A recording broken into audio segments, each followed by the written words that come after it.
رہبر انقلاب اسلام آیت اللہ العظمہ سید علی خامنئی نے یوم ولادت رسول رحمت اور صادق آل محمد حضرت امام جعفر صادق علیہم الصلاۃ والسلام اور ہفتہ وحدت کے آخری دن کی مناسبت سے قومی ٹیلی ویژن چینل سے خطاب میں امت مسلمہ کو اتحاد اسلامی کی تقویت اور دشمنان اسلام کی سازشوں سے ہوشیار رہنے کی تاکید کی ہے۔ امروز دشمن اسلام و اون دشمن اصلی اون ائمتون یدعون الی النار۔ رہبر انقلاب اسلامی آیت اللہ العظمہ سید علی خامنئی نے 17 ربیع الاول جناب رسول خدا صلی اللہ علیہ وآلہ وسلم اور آپ کے فرزند حضرت امام جعفر صادق علیہ الصلوۃ والسلام کے یوم ولادت باسعادت اور ہفتہ وحدت کے آخری دن کی مناسبت سے قومی ٹیلی ویژن سے براہ راست خطاب کیا اور ساری دنیا کے مسلمانوں کو ان ایام کی مبارکباد پیش کی۔ رہبر انقلاب اسلامی نے اپنے بصیرت افروز خطاب میں اسلامی دنیا کو درپیش مسائل کے حل اور مسلمانوں کے درمیان اتحاد و وحدت کی ضرورت پر روشنی ڈالی اور طاغوتی طاقتوں کی سازشوں سے ہوشیار رہنے کی نصیحت فرمائی۔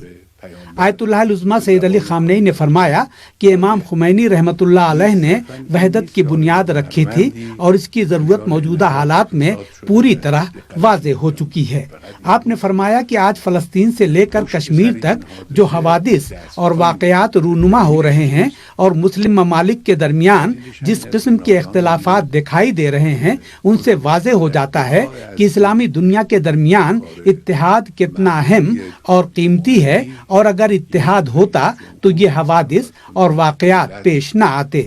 رہبر انقلاب اسلامی نے فرمایا کہ افسوس کے ساتھ کہنا پڑتا ہے کہ حضرت امام خمینی رحمۃ اللہ علیہ کے اس اقدام یعنی مختلف اسلامی فرقوں کے درمیان اتحاد کی اہمیت کو نہیں سمجھا گیا، لیکن دشمنوں نے سمجھ لیا کہ یہ اتحاد امت مسلمہ کے درمیان اس کے اثر و رسوخ کو کس حد تک کم کر سکتا ہے۔ آپ نے فرمایا کہ دشمن نے حضرت امام خمینی رحمۃ اللہ علیہ کے پیغام وحدت کے مقابلے میں اپنے منصوبے پر عمل درآمد شروع کر دیا، جس میں ایسے مراکز کا قیام بھی شامل ہے جہاں سے اتحاد مخالف سوچ کو پروان چڑھایا جا رہا ہے۔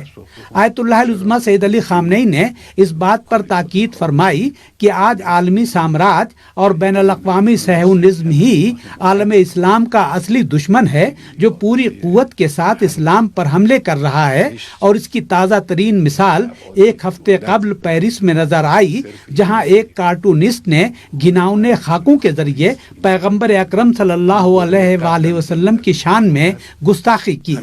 آپ نے فرمایا کہ یہ صرف ایک آرٹسٹ کا انحراف نہیں ہے، بلکہ اس سانحے کے پس پردہ کچھ اور ہاتھ ہیں، اور اس کی دلیل یہ ہے کہ اس پست کام کے دفاع میں ایک ملک کا صدر اور اس کی حکومت کھڑی ہو جاتی ہے اور اس کی حمایت کرتی ہے۔